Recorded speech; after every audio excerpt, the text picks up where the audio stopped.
Okay, Troy's Dog Training. We're just doing a quick intro here. This video is raw diet introduction for your puppy, okay? How to introduce raw diet to your puppy and do it safely. There's gonna be a lot of different things I say in this video. If you disagree with it, just leave. I don't mind. That's fine. I don't do this channel to make money or to get a bunch of followers. If you wanna follow and subscribe, go right ahead. I'm into that, but it's not really my main goal. What I wanna talk about today is making sure that you avoid certain pitfalls about introducing raw diet to your puppy.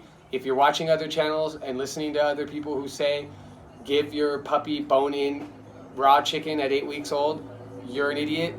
You don't know what you're talking about, and they don't know what they're talking about either. You need to educate yourself, okay?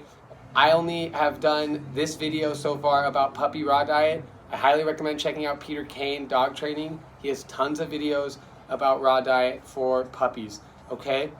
So I just wanted this to be a disclaimer before we start that you cannot give whole, intact, raw bones to your young puppy that only has milk teeth.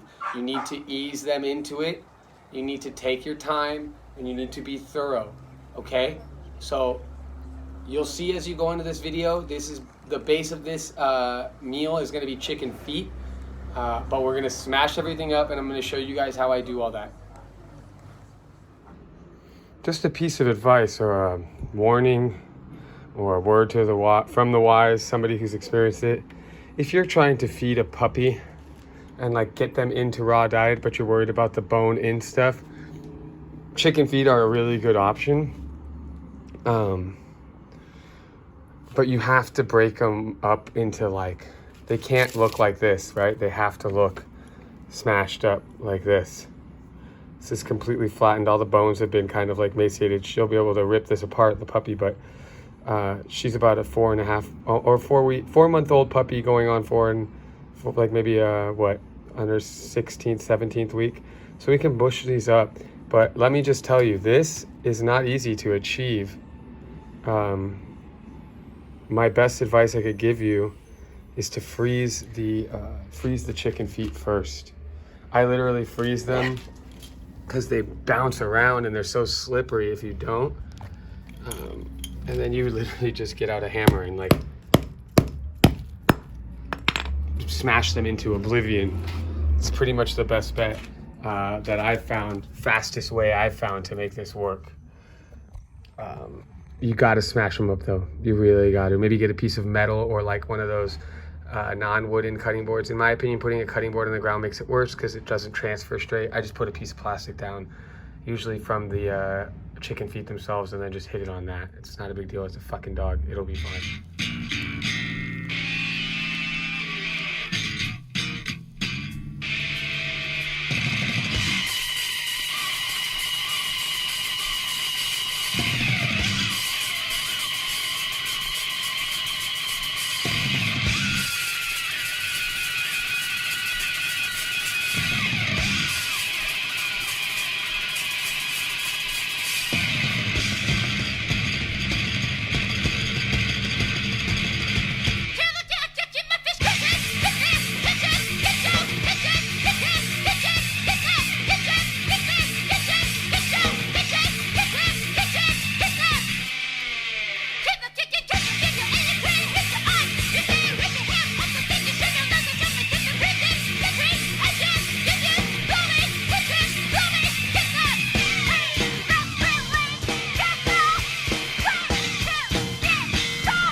The final result, okay?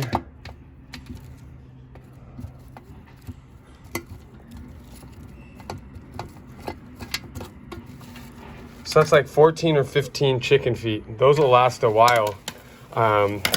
Now, for the purposes of the puppy we're talking about, I'm also gonna throw these in a Vitamix and break them up even more.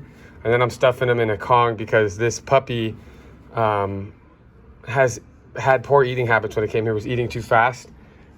So we switched the meals into a Kong frozen to really slow down her eating habit. But yeah, you gotta smash them up. You see how now they're very everything is malleable. Okay, everything's broken up.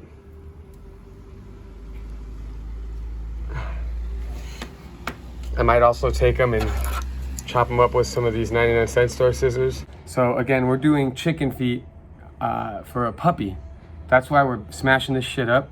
For people who always claim like raw food is too difficult or raw food is too expensive, I mean, I might concede that it maybe is more difficult, but I don't know if it's more difficult. Maybe it takes more effort, but it's a dog. It's your puppy. It's your dog, right? Shouldn't it take a little bit of fucking effort? You got the dog. Make an effort to give it the best diet possible. Now, the only other food I've heard about that is good for puppies that's raw is by Abadee, but we can't get Abadee down here in Los Angeles. There is a pet like boarding hotel that carries Abadee, but they don't carry the right stuff, and to ship it from Oxnard to here is like, it's unreasonably expensive. So I mean, I got these 15 chicken feet for $1.73. Okay, I got like 4 packs more in my freezer, and I just freeze them so that I can hit them with the hammer, because I swear to God, if you try to do this without freezing them, they're gonna jump all around, like they're squirming around. They're just so slippery, it's fucking a nightmare.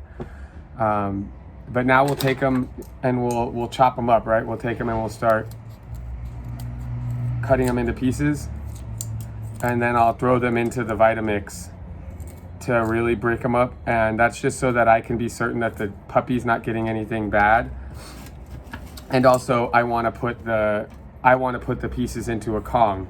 But look, you know, you just, whoop, that one went out the window. But yeah, you're just trying to get these things chopped down because we want the bone in. But I'll tell you what, I have found very few successful methods outside of maybe a Vitamix that will break up the bones of these things. You've got to smash them first. You got to smash them first. And honestly, the reason it's a good idea is if you're housebreaking a puppy and you're having a hard time, you got to teach them how to use the crate, and you got to get them on a raw diet. You get them on a raw diet, you're making so much less work for yourself because they're going to be going less often. Person who's a dog trainer that I hold in high regard told me that,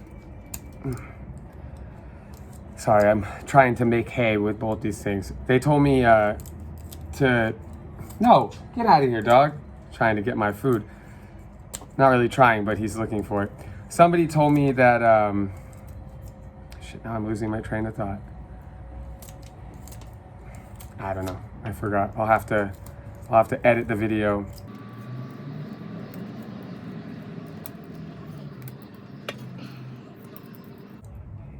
That was what it is. Somebody told me once that when you feed dry food, right, to like a puppy, like kibble, they're gonna drink more water to hydrate that food, right? And when they hydrate that food, obviously the more water is gonna make them wanna pee more. But on top of that, if you eat dry food, right, and the puppy's eating up to its heart's content till its belly's full, right? Then its belly is full, so it stops, right? Then it has to hydrate the food, so it drinks a lot of water, which you've probably seen your dog or puppy do. Once it drinks that water, what's gonna happen to the food that it hydrates? It's gonna expand. And when the water expands that dry food, it's going to expand the stomach, and that can press up against the bladder, causing your puppy to wanna pee or have an accident. So that's another important thing to take into account, why people switch their puppies onto raw food. Now, raw food is not like, oh, just feed the dog meat, feed the puppy steak or hamburger. That will fuck up your dog.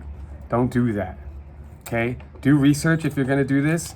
Do the proper research. Don't listen to the people who are saying to put a bunch of vegetables or carbs in this, okay? Your puppy needs bone in, that's raw bone, not cooked bone.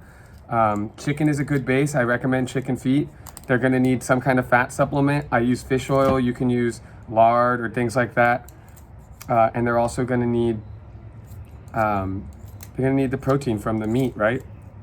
Protein, bone, fat, maybe a tiny bit of fiber, and calcium. You're gonna need to add calcium because you want the bone ratio to be significant, so that it actually, we'll say one thing, you can't let these things, if you do it like me, I'm doing it in my garage, but I can't leave those on the ground. They'll attract the wrong kind of pests and bugs.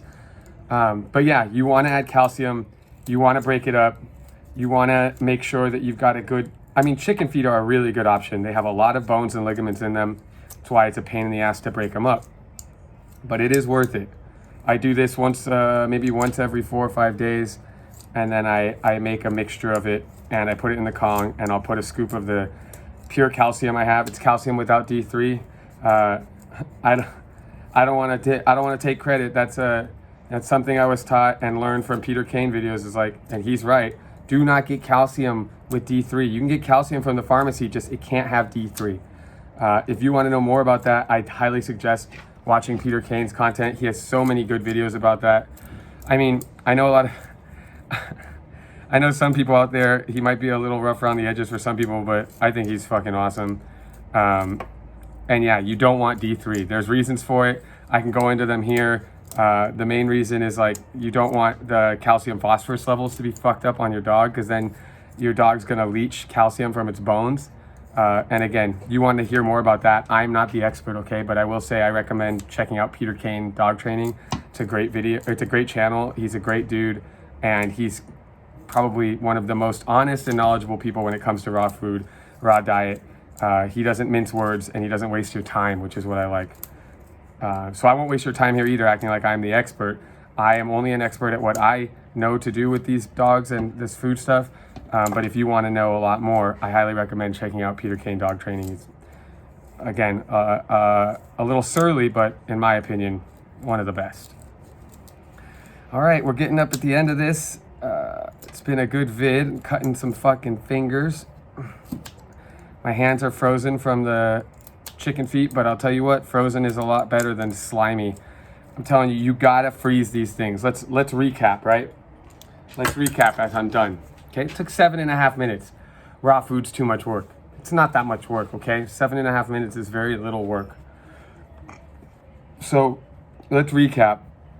Okay, you're gonna wanna use chicken feet for a young pup, and you're gonna wanna break it up. You're gonna wanna freeze it in order to break it up. You're gonna be hitting it with a hammer to break it up, and then you're gonna chop it up with some scissors. If you've got a lot of puppies, I don't know why you would, or you're a trainer and you're taking in puppies and you wanna be able to do this in mass, I highly recommend getting a Vitamix.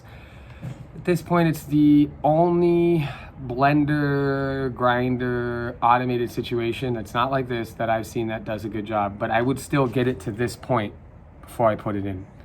I'll do a video soon with the Vitamix, and we'll try just throwing in regular chicken feet frozen and chicken feet cut up, and we'll see how it works.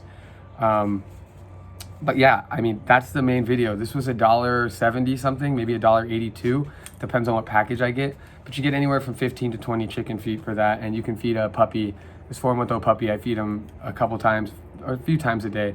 And I mean, it's not expensive. It's really not. It goes a long way, and it's what's best for the animal. So I think that's it. If there are any questions, I guess you could leave them in the comments. I never asked this, but you know, I'm gonna keep doing videos. I've had a handful of, I've had like an uptick in clients. So the videos are sitting, waiting to be tagged and like published, but they're on the channel, so I will put those out and keep making the videos. I don't know, that's it. Good, Loretta, down. What we're doing here is having Loretta wait for her food, down. And she's failed a couple times. We're gonna give her another shot. The way this works is if Loretta doesn't stay on her mark, she comes for the food before she's given the command to be released. The food goes up where she can see it and can't have it. That's the whole point. Down. No. Down. No. So the food goes away. Get on your mark. Here. Come on. Here. Place. Sit. Sit. Down. No. Down.